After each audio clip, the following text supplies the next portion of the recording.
Welcome back to the Rollup. In today's episode, we sit down with Sovereign Labs co-founder Cem Ozer to discuss where Sovereign Labs fits in the Modular thesis. We talk about the noisy neighbor problem, sovereign rollups, the rise of zk virtual machines, how the Sovereign SDK is building a network of interoperable rollups, why builders should choose the Sovereign SDK, and some of the unanticipated side effects of their design choices. This was a semi-technical conversation in which we talked about things like state commitment schemes, but also talked at a higher level about some of the ideological and business logic choices. Thanks for watching and hope you guys enjoy. First, here's a quick word from our lovely sponsors.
Welcome back to the Rollup. Today we have an interview with Cem from Sovereign Labs. We're pretty bullish on appchains. I think something that we believe here on the Rollup is that we are excited to see non-EVM appchains launch, as well as rollups using modular DA. I put a tweet out today that was like, we don't need more general purpose EVM L2s. Maybe it'll ruffle some feathers. Maybe we can talk about the appchain thesis a bit, and also about what Sovereign Labs is doing with their SDK. Here today with Rob. Rob's got his golf shirt on. I don't know if he's got a match planned after the podcast, but got the clubs in the back too. If you can see those, my plush pudgies hanging from them. No, just the shirt today. No tea time, but yeah, I tend to agree on the appchain thesis, on the golf thesis, and the sovereign thesis. So, Cem, I want to kick it over to you. Hear a little bit about your story, how you got into this world of sovereignty and ended up at Sovereign Labs. Yeah. Well, first of all, thank you very much for having me, guys. So I joined the ecosystem around 2017, and quickly after dabbling with smart contracts, building some of them, I noticed that the main work that needed to be done in the ecosystem was at the infrastructure level. I had used dial-up internet back in the day, and it felt like we were in the dial-up era in terms of infrastructure. So I quickly got very passionate about working on that infrastructure level, and I joined the E2.0 team at Consensus. I worked from very early stages of the prototype of the Ethereum consensus client Java Teku that is running in production and has about 25% of the Ethereum consensus network today. So I worked on that for a long time, and after the Beacon chain launched and Teku was in production, I got out of the consensus team. Wanted to take a step back because I've always wanted to be an entrepreneur in the tech space, and I wanted to do something that creates impact, pushes the space forward. So I started looking around. At that point, a friend reached out to asking to set up a fund, and I would take on the research work.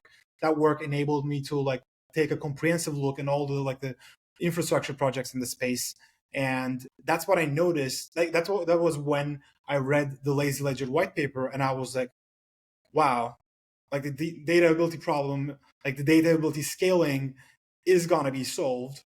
There are not that many open questions left. erasure coding is at the bottom of it, and like Ethereum is going to implement one way of it, Celestia is going to implement another way of it. There's going to be other teams that do that, but like it's going to get commoditized.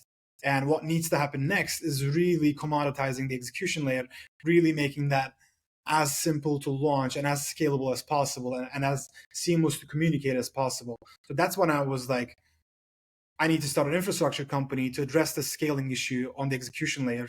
And soon after, I met my co-founder Preston, and we basically started like asking questions around how can we build infrastructure that enables people to scale their applications, scale the execution as seamlessly as possible.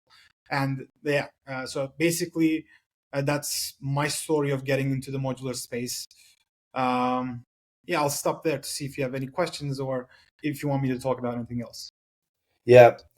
Is sovereignty important to you as a builder? Like, do you care about, like, how much do you care about the original ethos of crypto in terms of sovereignty and kind of like this idea of being your own bank, or this idea of kind of the Ethereum as a nation state versus like the US? Yeah, I might have a little bit more pragmatic view on those issues. I believe that like all these crypto systems that we're building will be a new type of compute substrate where we enable completely permissionless and censorship resistant and verifiable backend systems, but they don't necessarily need to be like replacing the government. Like I just want to like basically the way I see it, we're building like backend systems now that like can't be shut down, can't be replaced, and that generally like really tells the entrepreneur inside of me that backend developers can build on top of the systems they've built. Companies can build on top of the system other companies have built without asking a lot of questions, without having a lot of doubts about, oh, is Twitch going to shut down my whole service? Can I really get an investment on this? No way, because like Twitch really owns all the IP and all the they can shut down the APIs at any moment. Twitter has done that for a bunch of projects.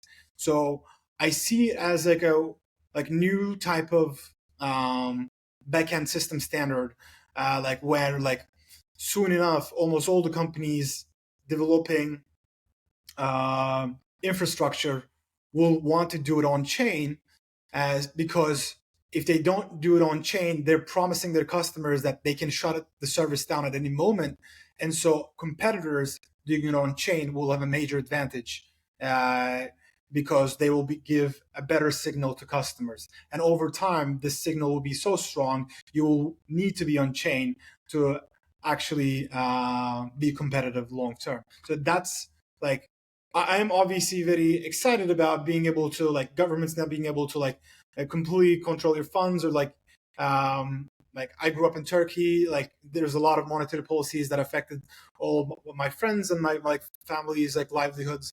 But I think in the short to medium term, crypto is going to have a way more practical effect on the way these general backend systems and APIs work, rather than having an effect that changes states and how humans govern themselves. That's going to happen. Crypto is likely going to help that in the long run, but in the short and medium term, from the business sense, I think these impacts are going to be sooner and more visible. Cool. Now, a more dialed in question as far as blockchain development goes. Do you believe in sovereignty for builders who want to build their own app chains or their own execution environments or their own rollups? Do you believe that builders should have sovereignty and not have to deal with kind of noisy neighbors or congestion at the block space, or kind of share block space with other people? Or is there kind of a different view? Yeah, I think there's a few questions packed in there. And one of them is the noisy neighbor problem. The noisy neighbor problem is horrible. When you write an application, you don't want another completely random NFT application impacting your cost.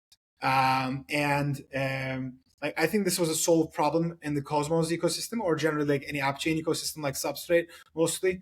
But the problem is these L1 blockchain frameworks require you to launch your own validator set every time you're trying to build an application that doesn't have the noisy neighbor problem, and that's very costly.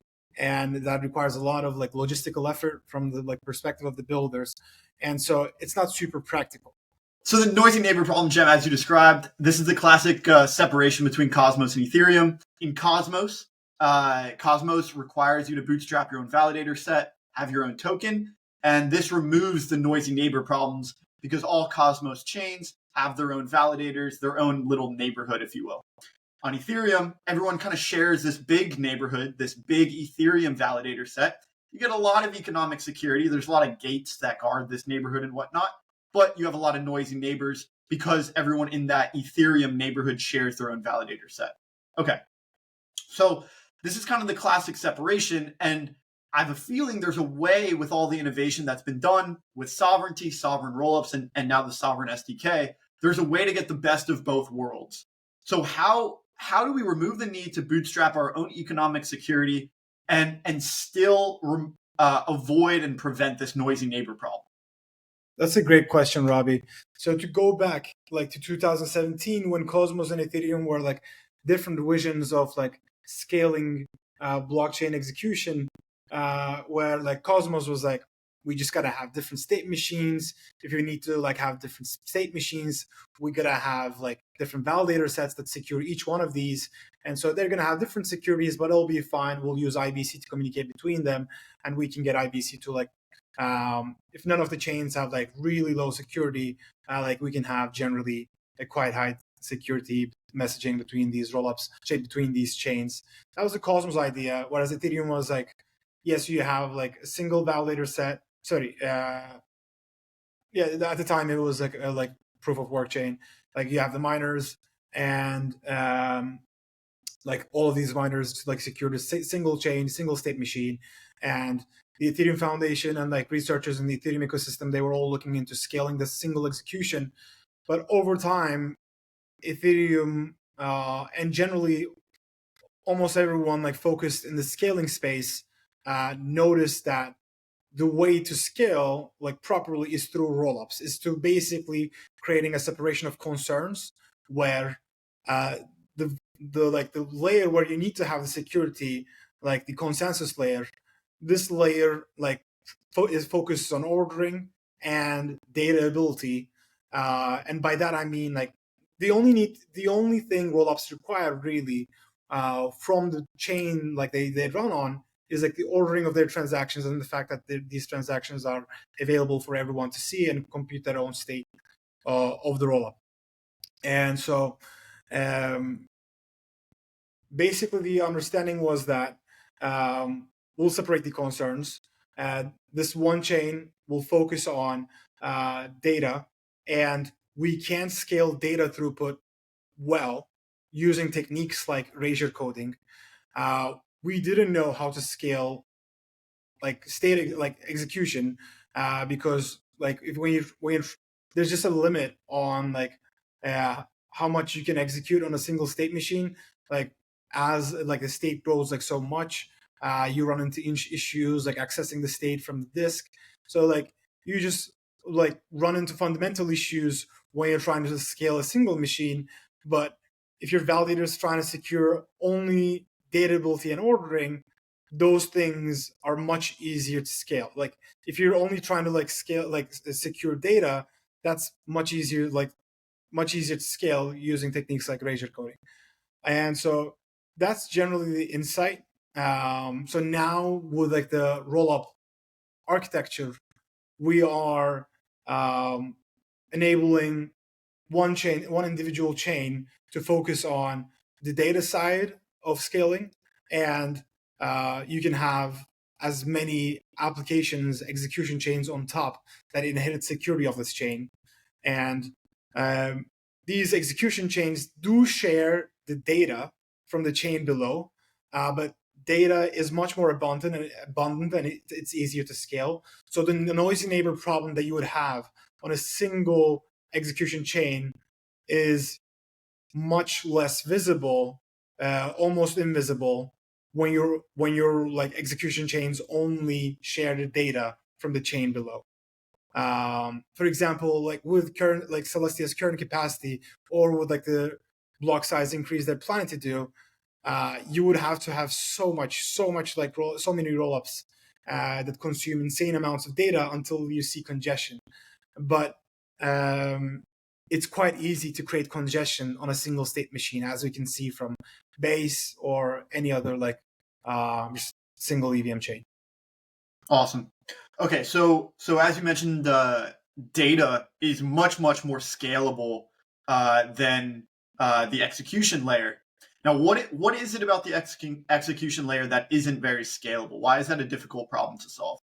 It's mostly the state growth and the accompanying like state access times. The more state you have and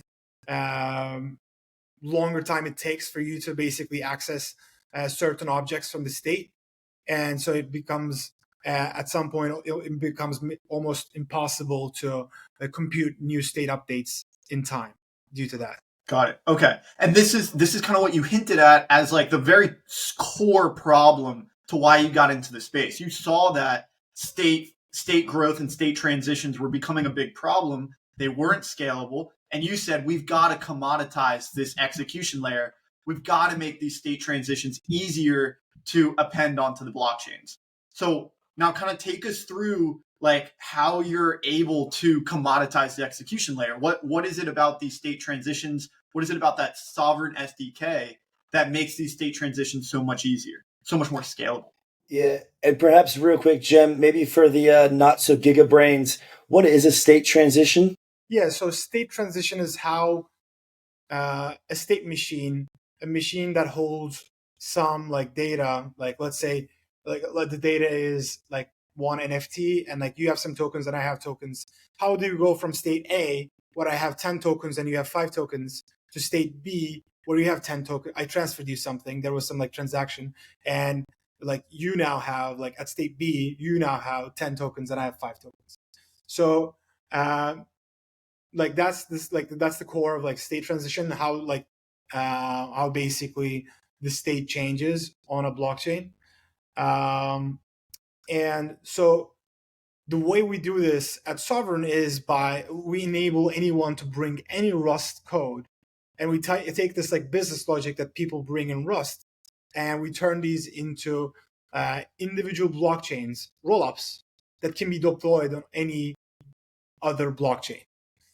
So you write your application, and your application, let's say you wrote your application, and it is your like Andy token chain, and you can deploy that if you want to Bitcoin, you can deploy it to Ethereum, you can deploy it to Celestia. Maybe you thought like data is quite cheap there.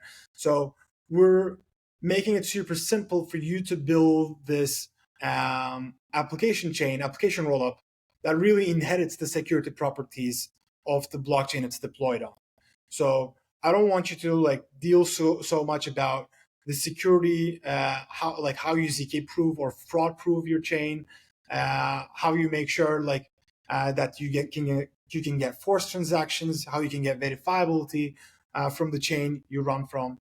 Like, so when you write your application, how like we're trying to make it as seamless as possible so that you can get the safety and liveness of the chain that you're deployed on, of like the base DA layer that you're deployed on. So that's what Sovereign SDK enables.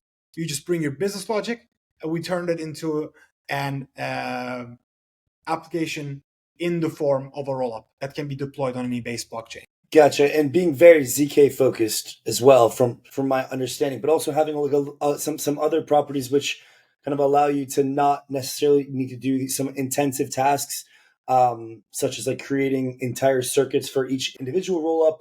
I know there's different types of ZK proving, like there's like Plonky and like Air and like a couple others, which have different like circuit designs. We can kind of touch on that a bit. But you mentioned how this works from a business logic perspective. Could you perhaps go a bit deeper into that in terms of kind of where the ZK and kind of logic crossover happens? Yeah, so one of our main insights when we like started building Sovereign was that there's so many teams focusing on the ZK cryptography, and that's not necessarily an area with me and my co-founder that we're like the best at, but we're really good at like generally like blockchain architecture, rollup architecture, And so why should we spend so much time, especially having seen projects like Risc Zero, where they take Rust code and turn it into they're fully able to prove this Rust code. Like, we don't need to, or zkRollup teams, we notice, don't really need to focus on the circuits of their own. Circuits are just like part of like the supply chain. And as long as we build on good interfaces, where in our case is basically Rust, as long as we build in a good interface, we can completely bypass building our own circuits question and actually like let the market give us the best circuit performance possible, because now there are multiple teams competing to build the best Rust compatible zkVM. It's Risc Zero, SP1, now Jolt, and we can leverage the performance and ease of use these tooling provides. So we basically saw these like Rust compatible zkVMs like coming alive, and we were like, so we're going to build all of the machinery required to build a zkRollup, all the forced transactions, all the proving the state accesses, everything that you might think that like requires that is required to build a zkRollup. We're going to build it purely in Rust. We're going to move so fast.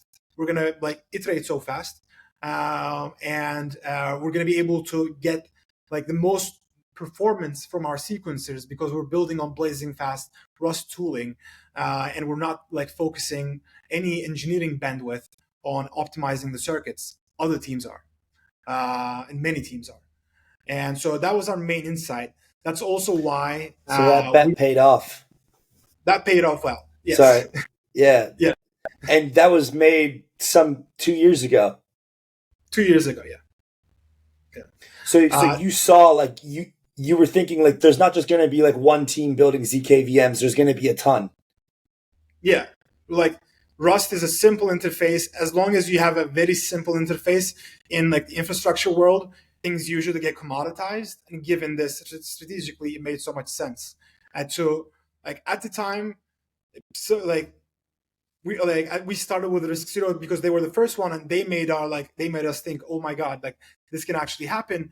And like a lot of like teams and VCs have thought like, you're like a Risc Zero project, you're purely betting on them. And we were like, we love Risc Zero, we love working with them, we think they're a great team, but no, you're just like not thinking like a bit like a few years ahead where like these things are definitely going to proliferate. And here we are. Yeah. Cool.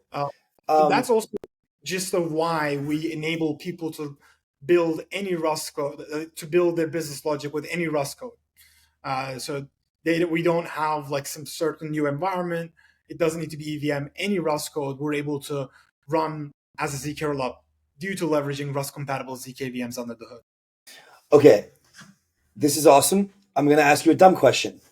Yes. Why would I use Sovereign SDK? And I understand the Rust and zkVM capabilities, but why would somebody choose to build on Sovereign over like an alternative of EVM, SVM, Move, Cosmos SDK? Like why would I go and build on your stack when there's already options that are more battle tested and kind of like existent? Yeah, that's a great question. So we think of Sovereign SDK as basically a next generation rollup framework. There was a lot of rollup frameworks. There's a lot of rollup frameworks being built, all stemming from like the idea of scaling Ethereum, scaling the EVM. We've basically are a project that looked into all the rollup systems that existed at the time and all the ways to build app chains at the time. And we're like, how can we build the most flexible, the most the most seamless to use, and the most performant rollup framework? And so Sovereign SDK will provide a level of customization, flexibility, and sequencer performance, as well as ease of use to like bridge and like faster and cheaper forced transactions, all these things that really other frameworks just cannot provide, because we're built from the ground up, first principles, how to like provide the most optimal UX for a rollup application. And you're going to think that I'm picking on you now, but I promise I'm not. Okay, so I think that was a good answer, and there's quite a bit of value and truth in there. The one thing that these ecosystems have which Sovereign appears to kind of not have, is this underlying base chain. Ethereum's got ETH, Polygon CDK has like Polygon, Cosmos is Cosmos, Move has kind of Aptos, etc. This gives them almost like this unlimited distribution via the beautifulness of crypto economics and token economics, which we'll get into that. But you guys chose to not do that and not build your own base layer effectively, not be your own settlement layer. Don't you worry about kind of distribution and business model and tokenomics and kind of revenue problems or general kind of competitive advantages in the SDK marketplace compared to those who have a base chain? Yeah, I think there are two separate questions there. I'll first start with like the developer tooling that you mentioned, like the ecosystem. Sovereign SDK will actually have a lot of ecosystem support and tooling right out of the box because we're not purely enabling app chains via Rust. We do enable that, but we've been building from day one, trying to be as flexible as possible to provide support for any virtual machine that you might want to put on top of Sovereign SDK. Like as an example, using Reth and our EVM libraries, we built an EVM module, and there are two teams following our like EVM module example and building MoveVM modules for Sovereign SDK. And there's like one team that's starting and one team that's considering building an SVM module into Sovereign SDK. So what will this mean? This will mean that the rollups that leverage the EVM module in Sovereign SDK will be able to launch EVM chains on any base blockchain, including Bitcoin, including Celestia, Ethereum.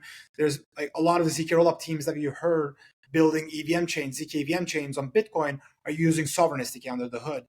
And like MoveVM like teams that you've heard, they're leveraging Sovereign SDK. And so like the EVM teams that are building on us will get the full EVM compatibility. The only thing that will be different is the state commitment scheme because we're using our own state-of-the-art state commitment scheme that my co-founder devised so that we have the highest performance, like highest throughput possible for each individual of these rollups.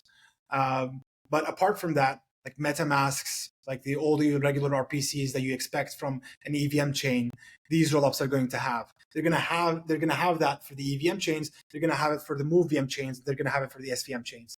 So Sovereign SDK is going to plug in and is going to take advantage of the tooling that's built for each of these individual ecosystems right from the get-go. Very cool. And you brought into the loop a new concept. If you want to finish that thought, please. If you had something else. Yeah, I don't think we got the distribution base chain answer here. This is the sauce. I do have a follow-up, but yeah, please finish that thought. Yeah, so distribution-wise, I don't think we have any issues. Like people see how better of a user experience you can get building on Sovereign, how faster and cheaper forced transaction can be, how you can natively leverage DA layers like Celestia without like having settlement in Ethereum, like DA on Celestia, leveraging interesting smart contracts and etc. I think thanks to that, like we already have a bunch of teams building on us. Like as I said, like Bitcoin teams, like new virtual machine teams that are like building key store rollups that are trying to bypass cost of like verifying on the L1 every time they're making updates elsewhere. That. Yeah, and so I think at the moment at our alpha stage that we don't even have proper docs out and like want to get the testnet, like we're seeing enough adoption already that we have no questions around distribution. That might change, but like we don't have any issues at the moment there. The reality is we've just seen that you can have a more simple and better architecture without a settlement chain. And as a company, we're never going to sacrifice user experience and like the simplicity of the like product to have a settlement chain and to have tokens and etc. We think by building service businesses around Sovereign SDK and by supporting customers, by supporting users of Sovereign SDK as seamlessly as possible, there are many ways to like earn revenue. But we don't want to architect our product just so that we have a good business model. We think we got to architect the best way that we think is going to benefit our users, our developers, and the monetization will follow through the services we provide. That makes a lot of sense. I heard you bring in a concept there that was a little bit different, but it sounds like it's a significant feature of Sovereign SDK. You talked about like some of the different elements. You talked about state transitions, and then you mentioned this piece that your co-founder developed, which was the state commitment scheme. Could you talk a bit about like what, taking a step back, what is a state commitment scheme, and then how are you able to adapt that so that it is quite innovative and brings this new user experience? Yeah, so this is pretty deep in the weeds, but a state commitment scheme, I only mentioned that because we have some very exciting work going there that will enable us to increase the throughput for each individual like rollup chain about 10 to potentially 50 times of like what we're able to do right now, which I think is going to be quite significant for the whole industry. And so the state commitment scheme is how like, so we talked about how like in like a rollup is like we like rollups or like blockchains or state machines have a balance of, like I said, 5 and you have 10, but we need to basically compress the state, like data of the state, into like a single 32 byte value, or like single like value that is easy for like light clients to read, people to make like proofs and like verify things, like for us to have an understanding of like, okay, like we have a bunch of state, but like what is the actual like agreed upon like state like the whole state. And so if, for example, Ethereum uses this thing called Merkle patricity, Polkadot also uses something similar, and that's just a custom way of Merkleizing that whole state into a single value that everybody can get a consensus on. Or when you're like bridging, let's say, you only send this 32 bytes value, and then every asset transfer that you're trying to do gets Merkle proven, like gets tied to this like state root. So a state commitment scheme is a way to generate a state root for a given blockchain.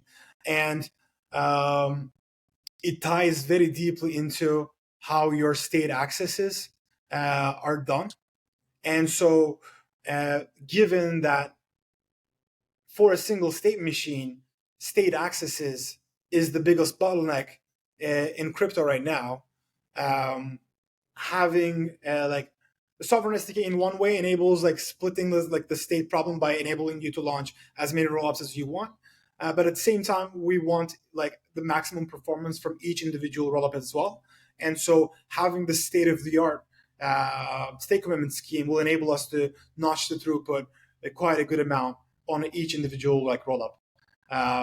And if we want to dive even more and deeper into the weeds, the way this like optimization occurs is like we build basically a new Merkle tree, and this Merkle tree enables you to basically make the database accesses more parallel rather than sequential.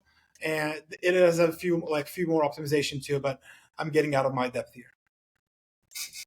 Got it. Okay, so we won't dig into too many more of the nuances there, but I've also heard of like, you mentioned Merkle trees. I've heard of Verkle trees with a V, and then even more recently, I saw something come out of Lagrange, the AVS, and they're doing Reckle trees.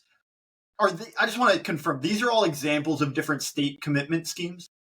Yeah, exactly. Yeah. I don't know about Reckle because I just haven't read it. A Verkle tree is another like state commitment scheme. Ethereum team has been working on them. Ethereum Foundation, like a friend of mine has been working on that quite a long time. And the main point of that research had started so that Ethereum validators can do stateless validation.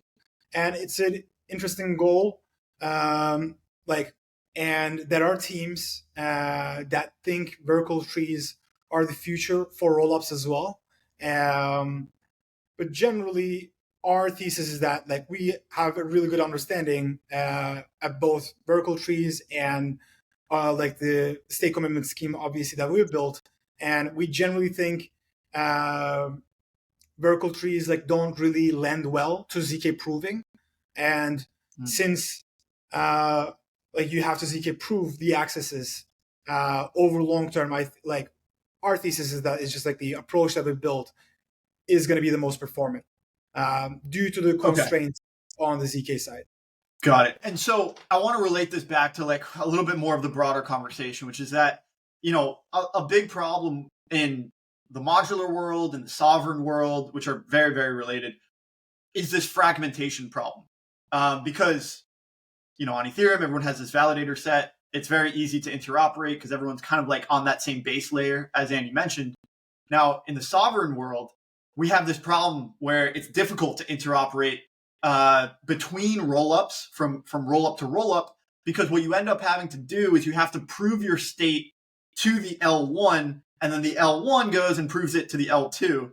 And that's the way that we go rollup A to L1, L1 to rollup B. There's no rollup A direct to rollup B type of state verification or state commitments. So how have you been able to leverage like this new and improved Merkle tree state commitment scheme to enable like this rollup A to rollup B type of interoperability? It's a great question. So the state commitment scheme that we work on is an orthogonal thing. That's just increase performance. But as long as we can commit to some state root, which we already do in Sovereign SDK, we currently use the Jellyfish Merkle tree that came out of like the DM project at the time. That we're going to replace that with our own state-of-the-art Merkle tree. But so as long as you can commit to like some state root and you can prove that in zk, you can enable bridging.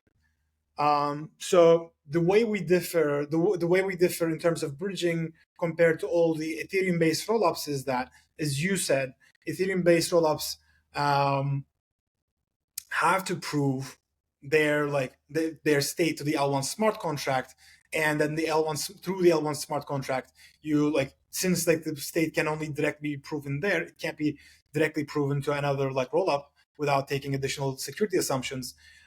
You have to go through the L1 smart contract to bridge. So the thing that we do different here is in our sovereign rollup construction, rollups are pure functions of the blockchain they work on. So just by looking at an Ethereum block A and verifying a zk, just by looking at Ethereum block A, you can know, if you've read all the Ethereum blocks up until then, you can know the exact state of the rollup. You don't have to check the smart contract. You don't have to interact with the smart contract. And so a full node can do that. Full node can read all the data up until that refers to the rollup for a given Ethereum block and know the state of the rollup deterministically. And then what is Light client can do, which is useful for bridging, is that the Light client can look at an Ethereum block and verify a recursive zk proof that verifies the correct application of all the rollup transactions on the Ethereum, correct application of the rollup transactions on the Ethereum blockchain up onto that block, and say that this is the correct state root. So since we are able to generate this recursive proof of the sort that Mina has, a recursive proof that verifies the blockchain all the way back to Genesis, but this time we do it for the rollup, we're able to send this proof directly to other rollups. We don't need to communicate through the L1. And this also means that some third party can come in, take the recursive proofs for all the rollups in the same ecosystem, compress that into a single proof recursively, and then share that. And so then communication across rollups becomes basically a mesh network. Every rollup verifies a single proof, and it gets access to bridges from all the other rollups. So that's the beauty of our bridging system, basically. It has no single failure point like the L1 smart contract or the Ethereum L1. Mm-hmm. Everybody just verifies a single proof and gets to see all the other rollups the same way a smart contract was able to see all the other smart contract state. Very cool. Very, very cool. Okay, so then because this state that you generate is able to trace back all the way to the genesis of that rollup, you get both the history all the way from Genesis all the way to the current state embedded in this single proof. And then you're able to combine that and aggregate that. This is kind of like the mecca of like interop that we've been hearing is like this proof aggregation type of setup. And so because you're able to combine the entire history of the rollup up into its current state with, let's say you do that for several different rollups, you can combine all of those, you can aggregate all of those proofs of each rollup into a single one. And then what you have is you have this single proof that has both the current state of all the rollups in the network, as well as all of the history of the rollups in the network and their state since Genesis. Like that's mostly correct. The only part is when you have a block header, a rollup block header, or a blockchain block header, since like a blockchain is just like a continuous like hashing that takes input of the previous block, you already have a proof for like the state of the blockchain at a like previous point in time.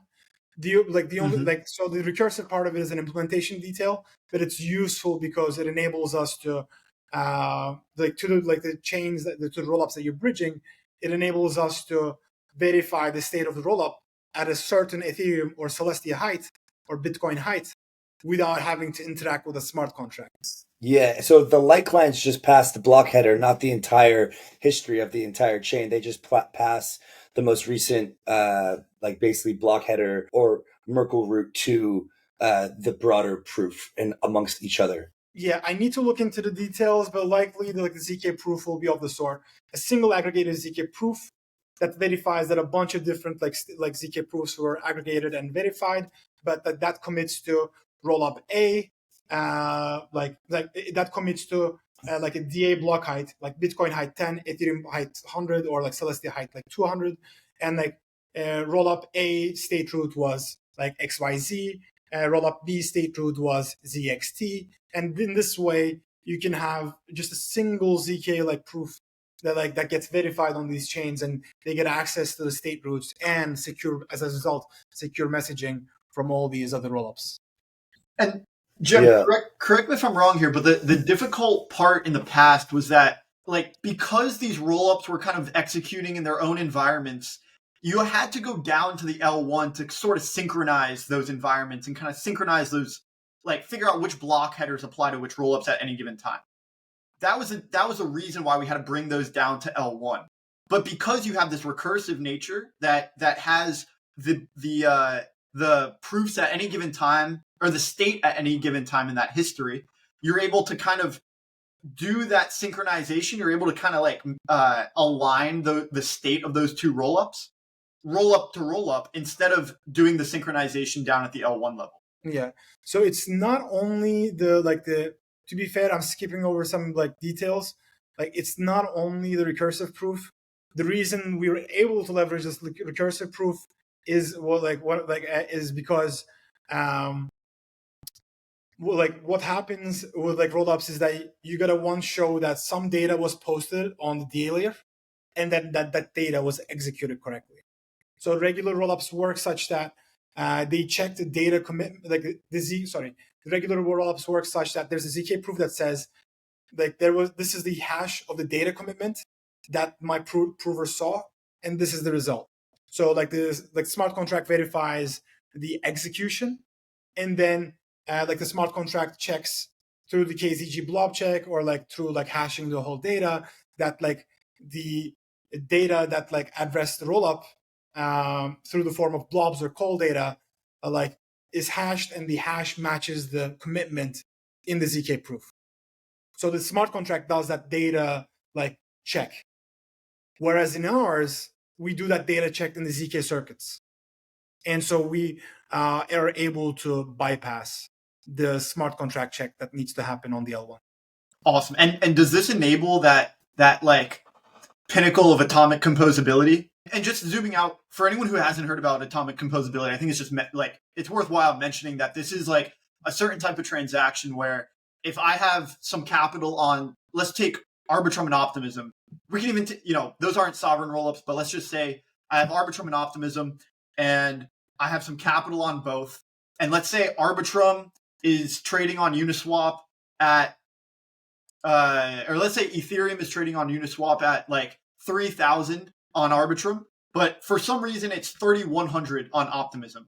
What I would want to do is I would want to buy ETH at 3,000 on Arbitrum, and I would, at the same time, in the same transaction before the price could move, I would try to sell Ethereum on Uniswap on Optimism at 3,100 and get that $100 arbitrage profit. Is because we don't have to pass back to the L1, are we able to execute those atomically composable transactions rollup to rollup if both of those rollups use the Sovereign SDK? So that might be possible down the line through a centralized piece that has good security fallback mechanisms like AG layer. Like this is a definitely possible design, but like the at scale, if you're not going to run like the sequencer of all these rollups from a single machine, this like regular normal rollups basically have message of, if they're like zkRollups, of like 2 hops. They go from rollup to Ethereum L1 to other rollup. In our case, we can just do it in one. If the zk proving latency comes down like low enough, we can do 1 block time. Like if the zk latency is less than like 1 block time, we can just, the limit becomes 1 like DA block time. Because what needs to happen is that you post your transactions to the DA, then like DA generates a new block, and so given this new block, you can create a zk proof that's like ties that proves the state of the rollup given this new DA block, and then you can send it to the destination chains to verify and enable transfers to it. But so the limit here is still 1 DA block. They're like, you don't achieve atomic composability to this, but this opens up down the line easier ways to build atomically composable applications, but like that requires a lot more engineering complexity. So it's not, given the currently high zk like proving latencies, that's not an engineering focus of ours at the moment. Understood. So, yeah, it's a bit of a dollar and a dream, but it takes time, and we have time, so that's all right. I understand that you're somewhat bearish on L3s as a result of this light client point-to-point interoperability mechanisms, because why do we need L3s to settle to L2s and then effectively have this L2 that batches all these L3 transactions and post it to L1, and then be able to then go ahead and do the state verifications and kind of interoperability between rollups, when we can just have a bunch of L2s or a bunch of normal rollups with nothing on top of them that all are able to interoperate with each other. Maybe that you could dive into this thesis a bit more and perhaps play devil's advocate, because I think L3s are gaining significant popularity right now, and a lot of app chains are being launched on various stacks as L3s, settling to Arbitrum, Optimism, and others. Yeah, for optimistic rollups, the hub and spoke model does make sense. But with sovereign rollups, I do expect that this hub and spoke model to reflect more like the existing Cosmos like topology rather than just like purely L2s, L3s. Because like you'll have a connection to osmosis likely but then you're gonna have a connection to, with the sovereign rollups you can do that, since you're like status deterministic and it's not determined by the L2 that you settle to. You're gonna have like a connection to, as an optimistic like sovereignty rollup, you're gonna have connection to like Optimism, but you're also gonna have a connection to Arbitrum, and maybe you're gonna like have your asset transfers to Ethereum through them. You're not gonna directly settle to Ethereum because it's too costly for you. But yeah, like I expect to be a more fluid graph, like the Cosmos topology that exists today for the optimistic sovereign SDK rollups. For the zk sovereign SDK rollups, like there really is no need for the L3 architecture at all. Like what happens is that every zk sovereign SDK chain is what we call an L2, and if they want to do trust minimized bridging with the L1, which I'm sure like most of them will, then like as we said, like someone will generate an aggregated proof to send it to other rollups, but this aggregated proof that proves the state for all rollups can also be submitted as a single proof to the L1 too. So you can enable bridging with the L1 as well, with the cost of a single proof verification. So yeah, I think the generally L2, L3 model is a little bit flawed and kind of missing the fact that sovereign SDK rollups is just a simpler and probably better design long term. Spoken like a true sovereign SDK co-founder. Love that for you, sir. You brought up a good point, though, which we've talked so much about zk, not a lot about optimistic rollups. And so you guys are doing an interesting model where you guys not only enable zk rollups, but also optimistic rollups with a different withdrawal period, perhaps a shorter withdrawal period, in maintaining some same level of security or a high level of security using zk proofs. Basically, there's optimistic rollups. We've got these kind of challengers and these verification games that are played with fraud proofs, and there's a 7-day withdrawal window. Basically, the purpose is to make sure that what happens on optimistic rollups when there's pre-confirmations on the L2 and then eventual finality is reached that there's no fraud. That's why there's this kind of window. But you're saying that you guys can reduce this computational time period as well as effort and energy and do optimistic rollups using zk fraud proofs or zk proofs to verify a fraud proof, so much so that you can get something all the way down to where you have a single zk proof which represents a fraud proof. Maybe talk us through how this works and some of the security design choices that you guys have made here, or at least thinking about in the research phase. Yeah, no, we've implemented them. And so these are not research questions, not even implementation questions. These are at the moment just productionization, getting to testnet, cleaning out the latest, last Yeah, it's a stupid question, Andy. Just stop asking questions, actually. I just need to clarify where we are in terms of product development. So we were initially building a zkRollup framework, leveraging these Rust compatible zkVMs. But then we were like, the core challenge in optimistic rollups, like the core difference between zkRollups and optimistic rollups is that in zkRollups, you prove every block. And in optimistic rollups, you need to prove/verify an individual block when a fraud occurs. So we're like, we should be able, conceptually, it sounds very simple to adapt our framework to become an optimistic rollup framework too. And so we did some research, and so our optimistic model works in this in the following way. Rather than us having provers prove every block for a given zkRollup, we have introduced another party called attesters, similar to all the other optimistic rollup frameworks.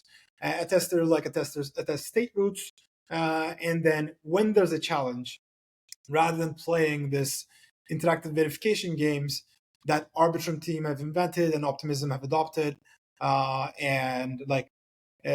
there's this lengthy interactive verification game that a challenger and the attester that attested to the fraudulent state root play, and the goal of the goal of this game in these optimistic rollup frameworks is to decrease the number of steps that needs to be run on Ethereum L1 or on the light clients to a single, very easily computable step, so that any light client or the Ethereum L1 can execute it cheaply. And so it's basically a binary search of the trace of the rollup block. A rollup block can be hundreds of millions or billions of some simple CPU instructions. And so the attester and the challenger play a game on okay, it's this side, this side, this side, this side, this side, this side, and in the end they're okay, this is this step. They need to come to a agreement on okay, this is the step that was problematic for me. Basically the challenger says I think you computed this state incorrectly, and so they take this step and the inputs to it to the Ethereum L1, and Ethereum L1 computes the step for its own and is able to determine if either the challenger or the attester was the correct party here. And so we're the main reason we have the 7-day withdrawal period is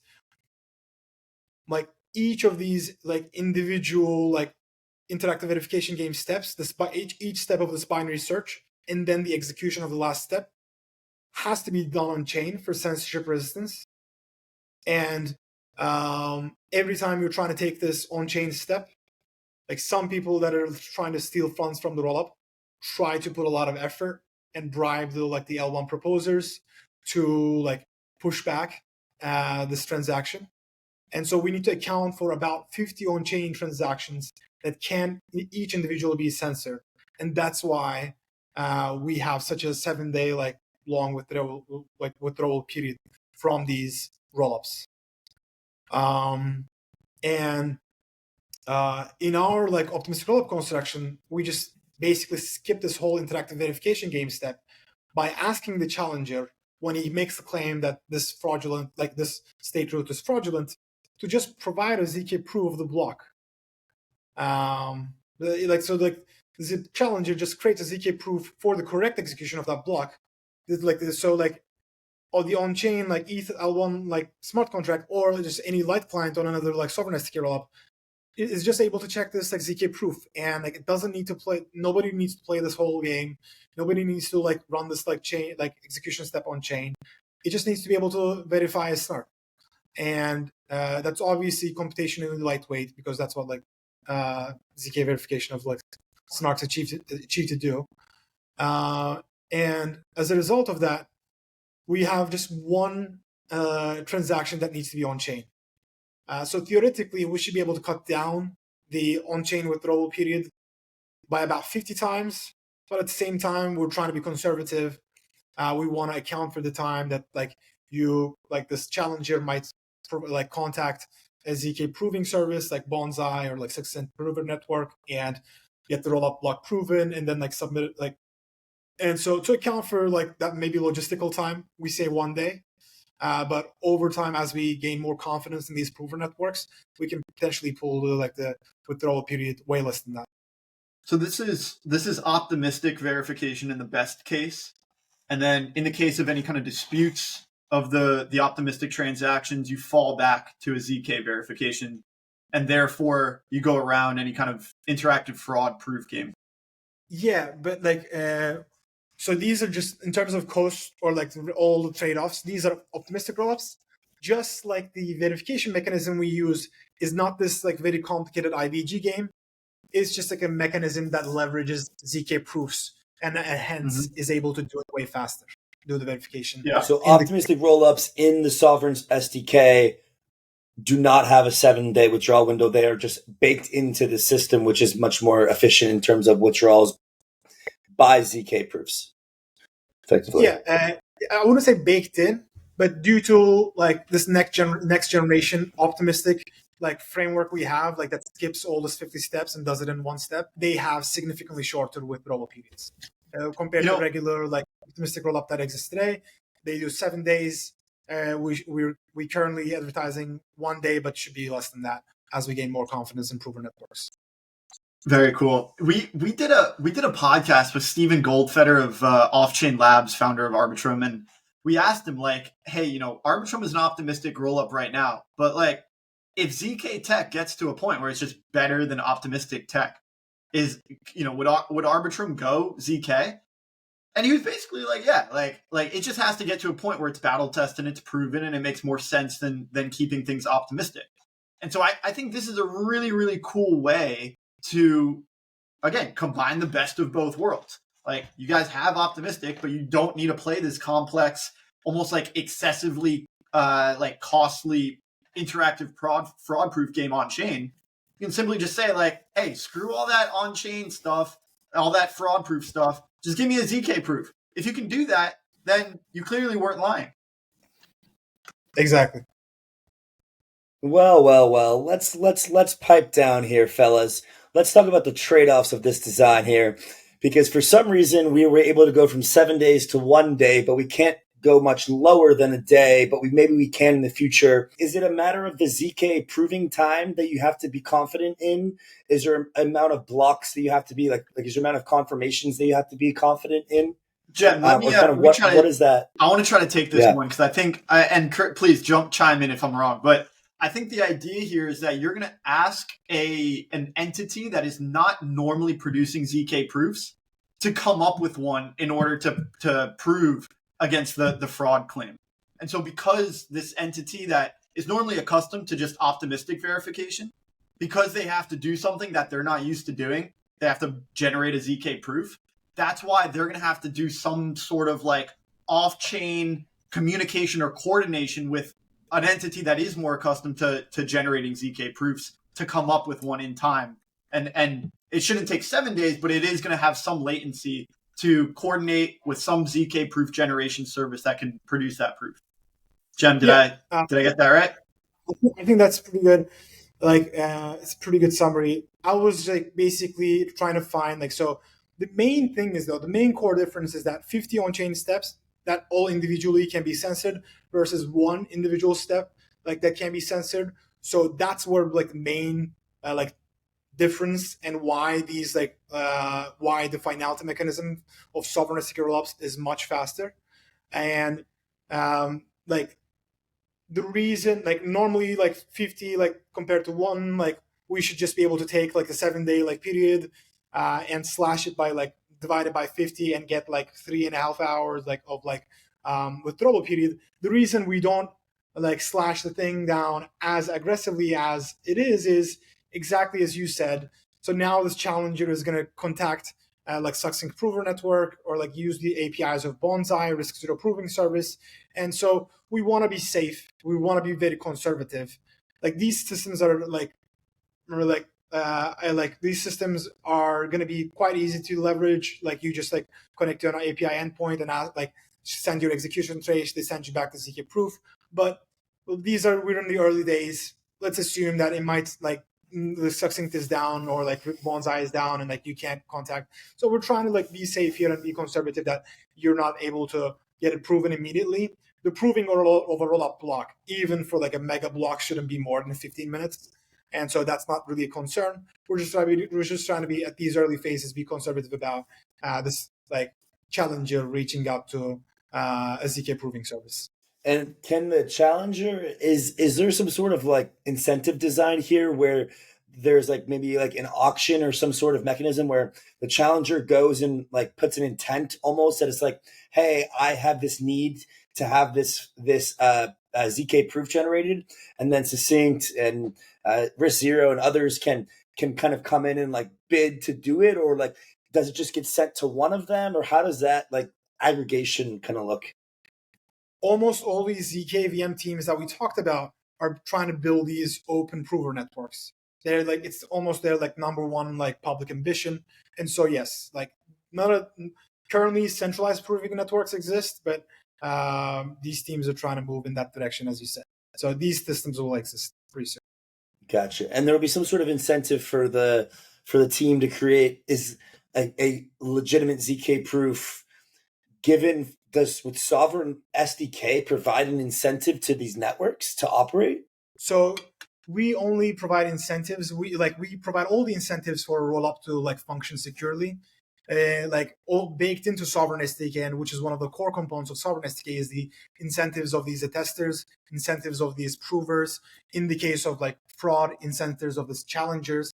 For example, in the our zkRollup mode, almost all the gas fees, and not all of it, but almost all the gas fees go to the provers, so that the gas block limit, the Rollup block gas limit can adjust dynamically with the changing like ZK proving, as more ZK proving, like as more GPUs come online for proving.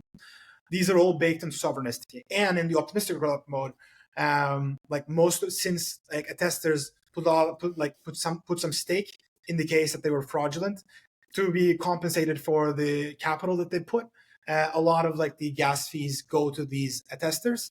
And in the case of a fraudulent state root attestation, then almost like half of the stake of the attester, I think, goes to the challenger. So all of these incentives are baked into the SDK, so that when you're running this thing, like you don't have to think about incentives. Like people will just come in, the market will solve your security questions for you. Blockchain engineering in our mind is economic as well as systems engineering. So all of that is deeply baked into the SDK. Sounds like we're engineering our way into a sovereign token deep deeply baked into the SDK, my friends. This has been a great podcast. Cem, thank you for coming on. And yeah, how can our community get involved with Sovereign? And feel free to respond to the Definitely follow token us. claim as well. Yeah, I will definitely respond to that. Like you can feel free to follow us on Twitter. We're sovereign_labs. Feel free to follow me on Twitter. I think it's Cem Ozer _. And join our Discord. Like go to our GitHub, run Sovereign SDK, ask us questions, check out our docs on our GitHub. We'll soon publish a Sovereign SDK book, which will shed a lot of light on really how we're improving all these like Rollup core components, like forced transactions, like easy way to build applications just using Rust, easy way to like integrate VMs into Sovereign SDK. All these things will have a comprehensive box soon. So stay so wait for that to come out. And to address the token claim, we're not currently considering any tokens. If we feel a service that like improves the user experience of Sovereign SDK users exists that requires a token, we will definitely launch one. But currently, we don't have any plans. We don't have anything that indicates that. So yeah, like we're not like we don't have any plans. And so all of the incentives that you mentioned that go to the attesters, that is all driven by the block gas fees that are generated via transactions? Yeah, and those are incentives for each individual rollup for the application developer. The application developer can use it like TIA as a gas token or like ETH as a gas token or their own native token, and like these attester, challenger, and prover incentives are all managed like through that token. Very cool. Cem, thank you so much. This was a banger. Absolute pleasure. Thank you so much for having me. It was a pleasure.